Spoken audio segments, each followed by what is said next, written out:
In ancient Egypt, gods live among mortals and rule the land. They're easily distinguishable because they're much taller than the average person, they have gold blood, and they can transform into all manner of frightening beasts. Osiris is the king of all the land made bountiful by the Nile, while his brother Set rules the barren desert, and this isolation has made him bitter. Eventually Osiris decides to pass the throne to his son Horus, who is in a relationship with the goddess Hathor. He cares about Hathor so much that he's gifted one of Egypt's greatest treasures, the bracelet of 42 stars which can keep demons away. On the day of the coronation everyone comes to the celebration, including every god but also every mortal in the city. This includes Zaya and her boyfriend Bek, a thief that doesn't hesitate to steal fancy things to make his girlfriend happy and perhaps run away together someday. After all the gods have given their regards and mortals have left their offerings, Osiris gives a speech and gets ready to put the crown on Horus. However, they're interrupted by the arrival of Set, who pretends to be here with a gift, but soon he fills the place with his own army. Then he hands Osiris the staff their father had gifted him, asking for a fight because he thinks it's his turn to rule. Osiris refuses to fight his own brother, so Set kills him on the spot and declares himself the new king of Egypt. His first new rule is that not everyone will get to easily go to the afterlife. From now on mankind will have to pay in riches. Horus won't stand for this and he immediately begins fighting Set to take revenge on his father. They're both very good warriors with a similar level of skill, so they end up transforming into their metal beast forms to continue the fight in the sky. To help their master Set's tropes come through and reflect the sun on their shields to blind Horus, giving Set the chance to claim victory and take Horus' eyes. Set is about to kill Horus too, but Hathor comes through and offers herself to him in exchange for Horus' life, thus Horus is exiled instead. 1 year later, most of Egypt has been slaved by Set and now they lack the money to get an afterlife. Some gods have tried to defeat him to save the kingdom, but they all died, while Hathor keeps playing the part of caring lover to survive. Zaya is a slave to Set's chief architect Urshu, who is in the process of building the tallest obelisk Egypt has ever seen. Bek has been sent to do manual labor, but whenever he has the chance he sneaks into Urshu's office to visit Zaya. One afternoon Zaya shows Bek that Set's army is coming back with spoils of wars, meaning his vault will be unlocked in the evening, and this is the perfect chance for Bek to sneak in and retrieve Horus' eyes. To help him, Zaya steals the pyramid plans from Urshu, replacing them with blank parchments. When night falls, Bek jumps from a roof into the carriage carrying the gold, which is soon thrown into the vault. There, Bek uses the plans to avoid most traps, but he accidentally activates one anyway, and there's a third bridge that isn't on the plans at all. Fortunately Bek is quick and nimble, so he dodges every attack and reaches the statue guarding one of Horus' eyes. When he grabs the eye, he falls into a pit full of scorpions, but thankfully the light of the eye keeps them away. In the morning Bek goes to see Zaya again, but Urshu has discovered the switcheroo and is waiting for him with a bunch of guards. Bek uses the eye to blind them all and escapes with his girlfriend, but as they run away in a carriage, Urshu shoots his bow from the balcony and kills Zaya. Moments later they arrive at the temple where Horus hides, and Bek gets attacked by Horus with the staff when he doesn't immediately give him the eye back. Bek promises to do it if Horus revives Zaya, and Horus accepts to try, but his efforts are pointless. She's not hurt, she's already dead, and he can't cure mortality. Horus summons Anubis, the god of death, who takes Zaya's soul to the underworld to be judged. Bek is worried because she won't be able to pay the fee to the afterlife, so after Horus takes back his eye, Bek offers a deal. If Horus comes up with a way to save Zaya, Bek will show him the way into the pyramid to get the other eye. Horus accepts after explaining he may get some extra benefits if he becomes king again, and they take off after hiding Zaya in the temple. Meanwhile, Set's sending his army to attack another goddess stronghold when he learns about the missing eye. By the time Set goes to Horus' temple, his nephew is already gone, but he does find Zaya's body and takes her necklace after sending his men to find Horus. Back to Horus and Bek, they're currently climbing a mountain because Horus can't transform without both eyes and he needs help to defeat Set. Horus prays to his grandfather, the god of the sun, for a blessing that temporarily allows him to transform again and fly with Bek towards the solar divine vessel where Ra lives. Here, Ra's duty is to fight the shadow beast Apophis every day and keep it away from Egypt. Ra refuses to get involved in Set's conflict because he believes in staying neutral where his sons are concerned, not willing to play favorites. However, he does allow Horus to fill a flask with the waters that surround the vessel. Back in Egypt, the last standing rebel gods have retreated behind their walls, so Set takes the chance to visit his ex-wife Nephthys and takes her wings from her. At the solar vessel, Ra temporarily grants Horus some power so he can fly back with Bek, but he loses it as soon as they get closer to the ground and have a rather unelegant landing. Next they need to use the flask of water to kill the desert, which would weaken Set greatly, but first Horus sends Bek to gather some regular water to drink. Near the waterfall Bek is ambushed by Set's Minotaur army led by Nephthys. Fortunately, Horus quickly comes to his rescue and easily defeats them all, but Nephthys is only pretending to be dead. He waits for the right moment to push Horus and Bek off the waterfall before fleeing, and the only reason the pair survives is thanks to Horus' staff. Nivis reports back to Set, who kills him for having failed and sends his mighty hunters after Horus. Then Set asks Hathor to take him to the underworld, since she has access there because she used to be counselor to the dead. Hathor pretends she'll think about it, and when she has a free moment, she uses her powers on the sand to make it show her how Horus is doing. When Set finds her, he finally realizes Hathor still loves Horus and she's been lying all this time, so he tries to kill her, but Hathor escapes by opening a portal with her bracelet. At Osiris' tomb, Bek and Horus are pausing their walk back to the city to take a rest.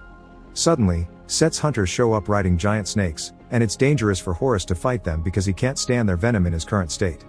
Bek quickly comes up with a plan. He'll run off to serve as bait while Horus hides among the walls, so when the serpent comes closer, he can sneak attack. The plan works and Horus manages to stab the snake, but it doesn't hit its weak spot and now the staff is stuck in the beast's mouth. On their second try, Bek runs for longer and Horus jumps on top of the snake to kill the rider, causing the snake to keep going without direction and fall off a cliff. There's still the other snake to take care of, but at that moment, Hathor shows up and uses her commanding powers to retrieve the staff and make the snake light itself on fire. The trio escapes safely, but Horus isn't happy to see Hathor because he thinks she's nothing but a traitor, not understanding she had to act not to be killed.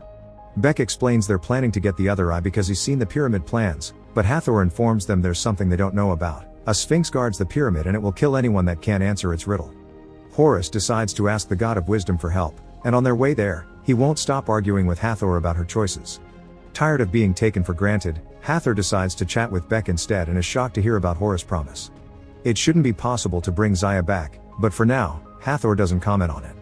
Moments later, the trio makes it to Thoth's temple, which is full of copies of the god because he only trusts himself. Thoth refuses to go with them and tells them to bring the riddle to him instead, but that would get one of them killed. Bek changes his mind by playing his ego and saying he'd tell the Sphinx that Thoth had been afraid of getting the answer wrong. The four of them start making their way towards the pyramid, and Hathor takes the chance to scold Horus for promising Bek things he can't achieve. Horus doesn't feel bad though, because this lie is for the sake of the greater good. When they make it to the pyramid grounds, Horus decides to wait until night falls to pass undetected. While Thoth reminds Horus that Hathor became Set's lover just so Set would spare his life, Zaya uses her magic on the sand to show to Bek an image of Zaya waiting in line to be judged. Because Hathor used to guide souls too, she has the ability to speak to the dead, and she allows Bek to send Zaya a message of his fight to bring her back, which is cut short by Anubis. In the evening, the party approaches the pyramid to find it in constant movement. Bek chooses a door at random and jumps inside, where he parkours his way through a moving bridge that allows him to reach the wheel that makes it all stop. Now the whole group can enter and approach the Sphinx together, however Thoth gets the answer to the riddle wrong and the Sphinx begins attacking them. Bek and Hathor step away, and Horus holds back the Sphinx while Thoth keeps offering possible answers until he gets it right. The correct answer destroys the Sphinx and the group is free to approach the center of the pyramid where they need to drop the water, but a trap is waiting for them. Hathor and Horus get caught in a cage while Set suddenly shows up and steals Thoth's brain. Bek grabs the flask, intending to proceed with the plan, but Set gets him to stop by showing him Zaya's necklace and explaining Horus lied. Bek isn't sure who to believe, but that short moment of hesitation is enough for Set to steal the flask from him and destroy it. Then Set leaves, hoping the pyramid crumbling down will kill them, but Horus manages to open the cage and escapes with his friends by using the wheel as protection. Outside the pyramid, Bek calls Horus out for his lies and comes to the conclusion gods don't care about their people. Hathor feels they need to compensate Bek for all the lying and summons Anubis to offer herself in exchange for Anubis granting Bek passage to the underworld. Anubis accepts, and Hathor kisses Horus before she's taken away, leaving her bracelet behind so Bek can protect himself against the demons. Bek reaches the underworld safely thanks to the bracelet and begins looking for Zaya at the queue in front of the gate where the rich can pay for the afterlife and the poor are dissolved. Meanwhile, Set is making his beast transformation more powerful by adding Thoth's brain, Osiris' heart, Horus's eye, and Nephthys' wings to his magic armor. Then he flies to the solar vessel to take revenge on his father for having exiled him to the desert. Ra explains he's wrong and that he never played favorites, all this has always been a test. He gave Osiris the crown and when the time came, he knew he had to give that power away, so he passed his test. Set was given the desert as a test of patience because Ra wants his son to take over the vessel one day. This enrages Set because he doesn't want to be stuck here, spending his eternity fighting a space worm, and he proceeds to attack his father. Ra retaliates with his solar beam that no god should survive, but Set has the power of multiple gods now and manages to defeat Ra before letting Apophis roam free. In the underworld, Bek finds Zaya and wants to give her the bracelet so she can pay her fee to the afterlife, but they're interrupted by Apophis' attack, which forces Anubis to close the gates for now. Zaya convinces Bek to give Horus a second chance, and Bek uses the bracelet to come back to Egypt, teaming up with Horus again. A carriage sent by Nephthys takes the duo back to the city, where Set shows up with Ra's spear, and while standing on top of the obelisk, he commands Apophis to attack the Nile, which is the source of all life. Horus and Bek kidnap Urshu to make the architect get them inside the obelisk. While Horus makes his way up climbing, Horus and Urshu take the elevator and end up fighting. Their struggle knocks over a torch and the elevator catches on fire, so Bek ties his rope to the wall and jumps off before the elevator is taken over by the fire, falling down as it takes Urshu with it. At the top of the obelisk, Horus finds Set and begins another fight. Set thinks he's winning this, but Horus is just the bait while Bek shows up for a sneak attack. Putting on his armor, Set attacks Bek, who removes the eye from the helmet before Set pushes him away. Bek throws the eye at Horus, but the god decides to do the right thing and save Bek instead of the eye. Horus apologizes to Bek for everything before finally transforming into his beast form again, because it's good deeds and not greed that decide your worth. After leaving Bek safely on the ground, Horus goes back to fighting Set inside the obelisk, and by hitting the walls he manages to make the building crumble and hit Set as well. Once Set hits the ground, Horus kills it with Ra's spear. Afterward, Horus flies to the solar vessel and gives Ra his spear back, which instantly heals him with power. Ra wastes no time in fighting Apophis and sending it back the way it came, allowing Anubis to open the gates again. Horus returns to Egypt and receives his other eye from a child that picked it off the ground. Then, Horus checks on Bek, only to discover Set's push had wounded him and the boy dies in front of him. Overwhelmed with grief, Horus takes Bek's body to his temple so he can be next to Zaya. At that moment, Ra shows up and revives the young couple as a thank you to Horus for helping him. A few days later, Egypt is bright with life again. All the people have been freed and Horus is finally crowned king officially by Thoth. The first thing he does is correct the rules of the afterlife. Good deeds will decide if you pass or not your riches. Bek is named chief advisor to the king, and he gives Horus back the bracelet so he can go to the underworld and rescue Hathor. Make sure to subscribe and turn on notifications so you can watch more videos like this. Thanks for watching.